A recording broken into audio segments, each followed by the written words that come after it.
हाँ भाई, तो कैसा हुआ तुम्हारा अकाउंट्स का एग्जाम? सबसे पहले तो ये बताओ, आई होप सबका बहुत अच्छा हुआ होगा। बहुत अच्छा हुआ है तो बहुत अच्छी बात है, अगर खराब हुआ है तो इसमें कोई बुरी बात नहीं है।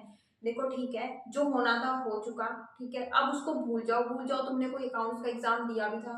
ठीक है, सबसे पहले रिलैक्स हो जाओ, क्योंकि अब हमें बिजनेस स्टडीज में फोड़ क्या है। अकाउंट्स का बदला हम किस में लेंगे? बिजनेस स्टडीज में लेंगे। अगर तुम्हारे पेपर में थोड़ी सी भी कमी रह गई है, तो अगर अच्छा हुआ है और मैं उम्मीद कर रही हूँ सबका अच्छा ही हुआ होगा, तो देखते हैं बिजनेस स्टडीज में। आज बात करने वाले हैं 3 दिन का तुम्हारा क्या प्लान रहने वाला है, बिजनेस स्टडीज का क्या क्या तुम करोगे। सबसे पहले मेरी एक छोटी सी बात, तुम पेपर देके आ चुके हो, पहले सबसे रिलैक्स हो जाओ। सबसे पहले रिलैक्स हो जाओ, मतलब सो जाओ थोड़ी देर, बस तुम्हें कुछ नहीं देखना, तुम्हें कुछ नहीं सोचना। बस सो जाओ थोड़ी देर और उठो आराम से फ्रेश माइंड से, और अकाउंट्स को जाओ भूल जाए। तुम्हारा बहुत अच्छा भी हुआ है ना, तो तुम भूल जाओ। बहुत ज्यादा एक्साइटमेंट भी अच्छी नहीं होती, अगले पेपर के लिए पढ़ना भी है। और खराब भी हुआ है तो भी भूल जाओ। ठीक है, तो बात करते हैं बिजनेस स्टडीज की। बहुत कम दिन है हमारे पास, 3 ही दिन है बिजनेस स्टडीज के। 12 चैप्टर्स है और इतने बड़े बड़े चैप्टर्स हैं, तो हमें सारे कवर करने भी पड़ेंगे 3 दिन में। तो आज हो तुम यहाँ पे, 23 मार्च है आज, अकाउंट्स का पेपर हुआ है तुम्हारा। तुम्हारा बिजनेस स्टडीज का पेपर है 27 मार्च को, बीच के हैं 3 दिन। आज के दिन मैं उम्मीद कर रही हूँ कि तुम नहीं पढ़ोगे। तुम भी शायद सोच रहे हो कि हम नहीं पढ़ेंगे, लेकिन ऐसा नहीं होने वाला, तुम्हें पढ़ना पड़ेगा। क्योंकि हमारे पास सिर्फ 3 ही दिन है, दोबारा कह रही हूँ। तो अकाउंट्स के पेपर वाले दिन 23 मार्च को तुम्हें बहुत हल्के फुल्के से चैप्टर्स उठाएंगे हम, बहुत हल्के फुल्के। मतलब कि तुम उठाओ कंज्यूमर प्रोटेक्शन या फिर बिजनेस इन्वायरमेंट। अब ये चैप्टर्स उठाने के पीछे का रीजन भी है। देखो ये दोनों चैप्टर्स बहुत ईजी है, तुम्हें भी पता है, छोटे छोटे से चैप्टर्स है, तुम्हारे आराम से कंप्लीट हो जाएंगे अगर तुम आज करते हो। और अगर आज तुमने कोई फालतू का चैप्टर उठा लिया, फालतू इन दी सेंस कि बहुत बड़ा चैप्टर उठा लिया, मुश्किल चैप्टर उठा लिया, तो तुमसे नहीं हो पाएगा। तुम पहले ही थके हुए हो, तुम्हारा अकाउंट्स का पेपर हुआ है, तो थोड़ा सा तो मतलब रिलैक्सेशन बनती है ना तुम्हारे लिए। तो यहाँ पे तुम क्या करोगे, बिजनेस इन्वायरमेंट को कर देना खत्म, और कोशिश करना कंज्यूमर प्रोटेक्शन को भी कर लो खत्म। ठीक है, इन दोनों चैप्टर्स को खत्म कर लेना आज के दिन में, कैसे भी करके, सो के उठने के बाद। ठीक है, उसके बाद 24 मार्च को चलते हैं। सुबह जल्दी उठ जाना, पढ़ाई करनी है हमें, क्योंकि तो सुबह जल्दी उठ जाना। 24 मार्च को हम खत्म करेंगे पोस्ट डीसी। अब तक तो तुम्हें पोस्ट डीसी की फुल फॉर्म पता होनी चाहिए। ठीक है, तुम करोगे इन पांचों चैप्टर्स को एक दिन में। 5 चैप्टर भाई, 3 ही दिन है ना, 3 ही दिन है, इतने 12 चैप्टर तो तुम्हें करने पड़ेंगे, एक दिन में 5 चैप्टर्स करने पड़ेंगे। तो देखो, प्लानिंग, ऑर्गेनाइजिंग, स्टाफिंग, डायरेक्टिंग और कंट्रोलिंग, पांचों के पांचों चैप्टर्स तुम खत्म कर लेना। ठीक है, हो गया 24 मार्च का भी सीन खत्म। अब चलते हैं हम हाँ रुको, बताऊंगी कि कैसे क्या करना है, थोड़ा सब्र करो।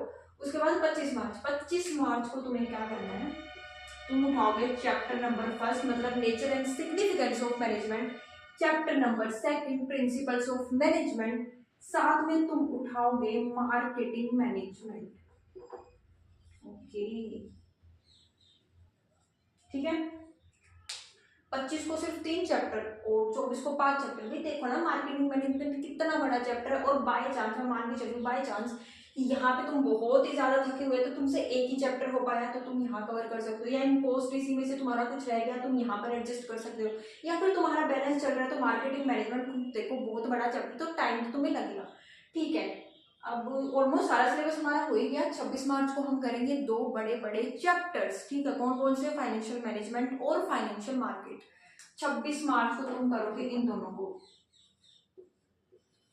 ओके, 26 को सिर्फ दोनों, हाँ दोनों करेंगे, क्योंकि अभी हमने सैंपल पेपर की प्रैक्टिस नहीं करी, हमने कुछ भी नहीं करा ना। तो 26 मार्च को कोशिश करना कि तुम्हारा दोपहर तक या शाम तक सिलेबस कंप्लीट हो जाए, ये दोनों चैप्टर तुम कर लो। तो क्या है, हो ही जाएंगे। मतलब सुबह जल्दी उठ के तुम फाइनेंशियल मैनेजमेंट पढ़ कर लेना, और दोपहर को तुम फाइनेंशियल मार्केट कर लेना, तो तुम्हारा शाम तक तो हो ही जाएगा ना। रात तुम्हारे पास है, शाम तुम्हारे पास है, तो ताकि तुम एटलीस्ट 2 सैंपल पेपर्स की तो प्रैक्टिस करके जा सको। 26 को ना शाम को हम यही करेंगे, तुम 2 सैंपल पेपर्स लगाना आराम से बैठ के, वही माहौल, मतलब सीबीएसई के बोर्ड में जो तुम्हारा माइंड होता है जैसे चलेगा, जैसे वहां पे क्वेश्चन के आंसर फ्रेम करोगे, जो थिंकिंग तुम्हारी वहां, मतलब कि 27 मार्च कल के 27 मार्च, तो वहां 26 में हो ना, 27 मार्च को जो तुम्हारी थिंकिंग होने वाली है, जैसे आंसर लिखोगे वैसे ही फिर चेक कर लेना, और दैट्स इट। ठीक है, ठीक है, हमें ये तो पता लग गया हमें करना है ये है, और तुम इसको अपने हिसाब से थोड़ा सा चेंज कर सकते हो, मर्जी है तुम्हारी इसमें। ठीक है। और ये दोनों चैप्टर मैं कहूँगी 26 को ही करना, पता है क्यों? क्योंकि देखो ये बड़े बड़े चैप्टर्स हैं, ठीक है, और बहुत सारे बच्चों ने तो ये पढ़े भी नहीं होंगे, तो वो पहली बार पढ़ेंगे, कई बच्चे दूसरी बार पढ़ेंगे। तो ऐसा है कि ये चैप्टर बहुत बड़े हैं, और हम यहाँ पर मान लो तुमने 24 को कर लिए दोनों चैप्टर, तुम तब तक आते हुए तो भूल ही जाओगे, आधे से ज्यादा तो तुम भूल जाओगे, दोबारा रिविजन की जरूरत पड़ेगी। हमारे पास रिविजन का तो इतना टाइम है नहीं कि हम हर चैप्टर को दोबारा रिवाइज कर सके डिटेल में। तो बेटर है तुम 26 को वो चैप्टर्स पढ़ के जाओ जो तुम्हारे थोड़े से तुम्हें मुश्किल लगते हैं, तुम्हारे थोड़े से मतलब ऐसे से ही है, तुम्हें लग रहा है कि हाँ ये तो मुझसे नहीं होंगे, ठीक है। और करके सारा जाना है, कुछ भी छोड़ के नहीं जाना है, ये मत सोचना कि हम छोड़ जाते हैं, नहीं, कुछ भी मत छोड़ के जाना, सारे चैप्टर्स में पढ़ के जाना है, हर एक टॉपिक तुम्हारे सिलेबस का सब कुछ। अब तुम्हें 26 को एक और काम करना है, तुम्हारे पूरे सिलेबस की एक मैं भी तुम्हें वीडियो देने वाली हूँ, तुम्हारा मतलब 25 आधे घंटे में 25 मिनट में तुम्हारे पूरे सिलेबस की रिवीजन हो जाएगी। ये तुम खुद भी कर सकते हो, तुम्हारे जो माइंड मैप्स है उनके थ्रू तुम अपने माइंड मैप्स को फटाफट गो थ्रू कर लेना, ठीक है, तुम्हारा पूरा सिलेबस रिवाइज हो जाएगा। क्योंकि हमारे पास सच्ची में दोबारा कह रही हूँ इतना टाइम नहीं है ना कि हर चैप्टर को डिटेल में पढ़ेंगे, तुम्हें सिर्फ पॉइंटर्स पढ़ने हैं, क्योंकि डिटेल में अंदर का जो माल तुम भरने वाले हो वो 3 दिन से यही तो पढ़ रहे हैं ना, और क्या पढ़ रहे थे हम, अंदर का माल ही तो पढ़ रहे थे, सिर्फ पॉइंटर्स नहीं पढ़ने ना। तो पॉइंटर्स हम 26 को रात को पढ़ लेना, या फिर 27 को सुबह जल्दी उठ के, सुबह सुबह जल्दी उठ के। 27 को ये मत सोचना कि पूरा सिलेबस हम दोबारा रिवाइज कर लेते हैं और कुछ नया पढ़ लेते हैं, नहीं, 27 को उठ के आराम से बस माइंड मैप्स या फिर तुम्हारे शॉर्ट नोट्स तुमने बनाए हो, फ्लो चार्ट है, जो भी तुम्हारे पास है वो देख लेना, या फिर मेरी चाहो तो मेरी आधे घंटे वाली वीडियो देख लेना, मर्जी तुम्हारी है, ठीक है। अब इसमें करना क्या क्या है, बिजनेस इन्वायरमेंट क्या करना क्या है, तो तुम्हारा सिंपल है, चैप्टर को रीड करोगे, तुम्हारे नोट्स है, जो तुम्हारी बुक्स है, जो कुछ भी है, साथ में केस स्टडीज की प्रैक्टिस करना मत भूलना, प्लीज प्लीज प्लीज। एटलीस्ट जो तुम्हारी बुक्स में है या फिर प्रीवियस ईयर वाली जो मैंने तुम्हें वो पीडीएफ प्रोवाइड कराई हुई है, उसमें से केस स्टडीज प्रीवियस ईयर वाली तुम जरूर कर लेना, जरूर से जरूर। गूगल पे भी तुम्हें मिल जाएगी, बहुत सारा मटेरियल है अवेलेबल फ्री में, या फिर अगर तुमने कोई सैम्पल पेपर या क्वेश्चन बैंक नहीं खरीदा हुआ तो बहुत कुछ है, तुम देख सकते हो, कर सकते हो। तो आराम से केस स्टडीज हर चैप्टर की प्रैक्टिस करके तुम्हें जानी ही जानी है, ठीक है। केस स्टडी होगी, क्वेश्चंस की तुम्हें।